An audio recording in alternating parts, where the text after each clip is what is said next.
Welcome to my channel, Pomni Theory. Today we'll delve into an intriguing revelation about the Candy Canyon Kingdom. We'll be talking about the new episode, trailer, of the Amazing Digital Circus. In the previous video, we analyzed the text and shared our thoughts. Today let's continue the discussion and explore potential twists in the second episode.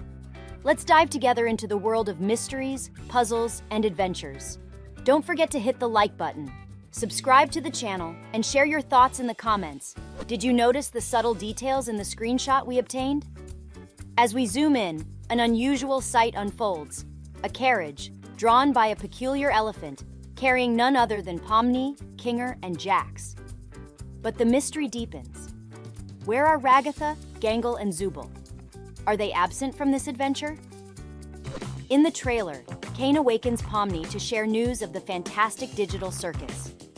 However, when showing Pomni videos about the show, he unexpectedly switches gears, unveiling the next Candy Canyon Kingdom adventure. This prompts questions about whether Pomni is aware of their upcoming adventures in advance, or if she experiences memory wipes from trailer events. Kane himself admits a lack of canonical knowledge, making Pomni's recollection less crucial. Upon closer inspection of the photo, we discover a new character, a mere few pixels standing guard at the castle gate. My hypothesis is that this mysterious figure is the same lizard character glimpsed in the trailer, possibly in the same pose as seen in a photo shared by Gooseworks on Twitter. This raises intriguing possibilities, suggesting Pomni might already know about this character, assuming she took a closer look amidst the trailer's chaos. Now, the pressing question emerges. What fate awaits Gangle, Zubal, and Ragatha? Drawing parallels to a past episode, it seems reminiscent of the Glink adventure. When Pomni joined, an in-house adventure unfolded, attempting to thwart the Glink. However, plans went awry as Zubal got kidnapped, and Ragatha, Jax, and Pomni ventured to meet KFMO, neglecting the initial quest. This left Gangle and Kinger alone to navigate and ultimately complete the adventure, contributing by discovering the glowing coal. Will history repeat itself in the Candy Canyon Kingdom, leaving Gangle and Kinger to face the challenges alone? Only time will unravel these mysteries. However, their involvement was minimal. So in my second theory episode, the dynamics will mirror the previous one. The episode kicks off with Pomni waking up, followed by the introduction of the next adventure, explained by Kane. Kane then queries who is interested in joining the upcoming adventure. Surprisingly, Gangle, Zubal, and Ragatha could decline participation. Yet in my perspective, this seems somewhat out of character, especially for Zubal, who would likely decline. Gangle might be ambivalent, and Ragatha would undoubtedly agree. On the other hand, we are aware that Jax would unequivocally decline, leaving the question of why Ragatha isn't going while Jax is. One possibility is that Kane might randomly select participants by drawing names from a hat or through some other form of competition to determine who sits out. Consequently, Gangle, Zubal, and Ragatha would remain at the tent while the rest embark on the adventure. This assumption is based on the carriage picture, suggesting they might not be joining. However, it's plausible that they are present but not visible in the photo. This rationale seems counterintuitive to me, given that in the pilot episode, they intentionally divided the storylines to enhance intrigue. It raises the question of what activities Ragatha, Gangle, and Zubal will pursue while others are on the adventure. Presumably, they could engage in various activities during the Glow adventure, reminiscent of the pilot episode where characters had the freedom to do as they pleased. The Glow adventure lacked a specific method of completion, with Kane simply instructing them to do whatever they wanted.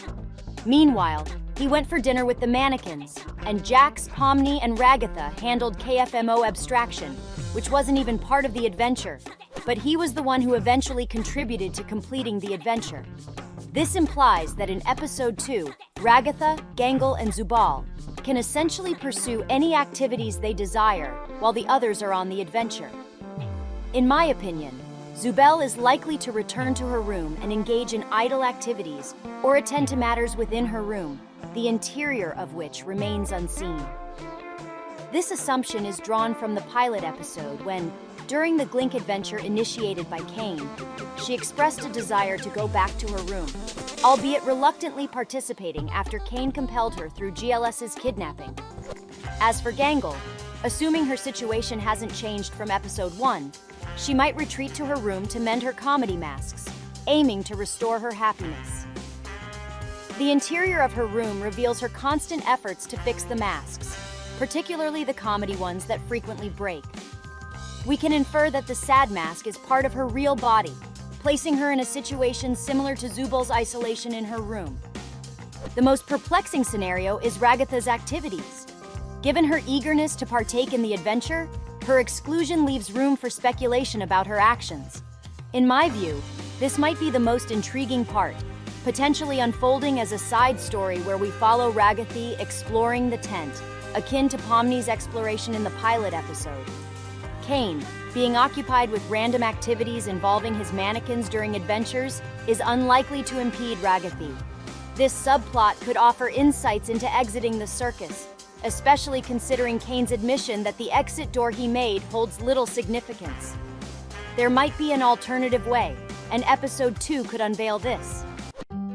Meanwhile, on the adventure with Jax, Pomni, and Kinger, they are likely to approach the front gate and encounter the new character with a deep, raspy voice.